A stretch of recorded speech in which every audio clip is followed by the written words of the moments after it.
exactement, la famille impériale russe, les Romanov, était entièrement assassinée dans la nuit du 16 au 17 juillet 1918 sur ordre de Lénine.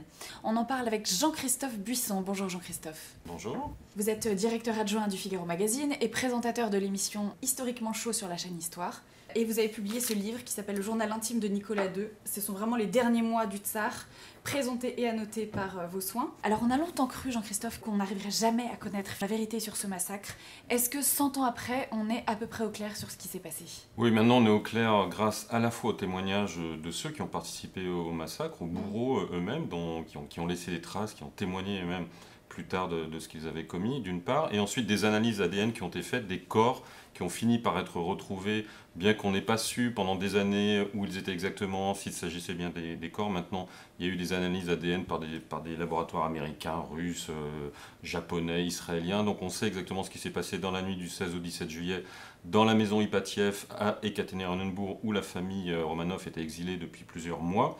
On sait qu'ils ont été emmenés dans la cave, qu'ils ont été exécutés à l'aide de pistolets. Ils ont même été achevés parce que les jeunes princesses avaient des protections, avaient caché des bijoux à l'intérieur de leurs vêtements qui faisaient barrage pour les balles, donc ils ont vraiment été exécutés. Et ensuite, leurs corps ont été emmenés dans un premier endroit où ils ont été passés à la chaux vive, à l'acide sulfurique, brûlés en partie.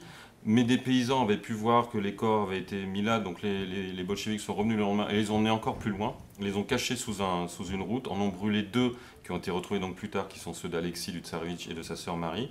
Et tout ça, je vous passe les péripéties, au fil des décennies, on finit par être découverts et être analysés complètement. Donc on sait exactement que ce sont bien les corps de toute la famille Romanov, des 7, donc des parents et des 5 enfants et de 4 domestiques. Des proches, oui. Voilà, des proches. Et donc le mythe Anastasia, etc., tout ça est faux. Non, il n'y a pas eu de rescapés. Ils ont été massacrés cette nuit-là sans aucun doute possible. Alors d'ailleurs, vous avez annoté son journal intime sur les derniers mois de sa vie. Quel est l'intérêt de ce texte, Jean-Christophe? Qu'est-ce qu'on apprend de la personnalité de Nicolas II? On apprend quel était son tempérament, quelle était son attitude vis-à-vis des événements dans lesquels il a été impliqué à partir de la mort de Raspoutine, même si son journal il le tenait depuis 1881, depuis très longtemps, mais moi je me suis vraiment astreint à analyser les 500 derniers jours, à partir de la mort de Raspoutine jusqu'à 3 jours avant son exécution, puisqu'il le tient vraiment quotidiennement. On voit bien que c'est un tsar qui n'était pas fait pour être tsar, mais ça on le savait dès le début, parce qu'il était effrayé à l'idée de gouverner, de succéder à son père Alexandre III. Et on voit bien qu'il est un petit peu ballotté par les événements, qu'il ne contrôle pas, qu'il est abandonné par son entourage. D'ailleurs, le jour de son abdication, il dit « Tout autour de moi n'est que lâcherie, fourberie et trahison ». Donc on voit bien qu'il a le sentiment qu'il est abandonné de tous. Et puis il y a une forme de fatalisme, de chemin de croix pratiquement. Dans les derniers jours, il se concentre sur sa famille, sur la foi. Il sent bien que... Il sait qu'il est condamné.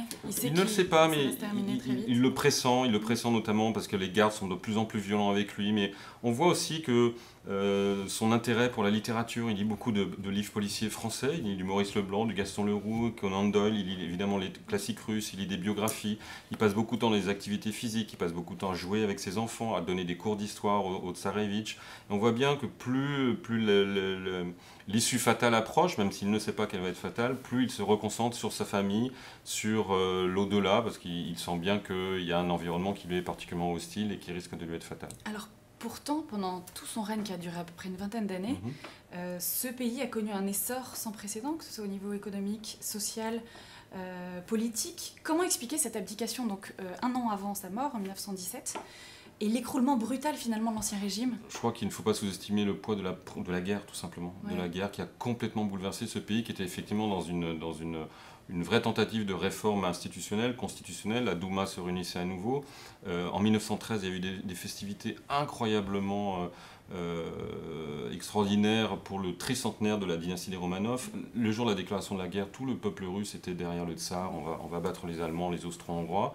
Et puis, la désorganisation de l'armée, du fait même du tsar d'ailleurs, qui avait pris lui-même la tête de l'armée, ce qui est sa plus grande erreur politique, et donc laisser le gouvernement politique à son épouse Alexandra, qui était sous l'influence de Raspoutine, qui était une très mauvaise influence.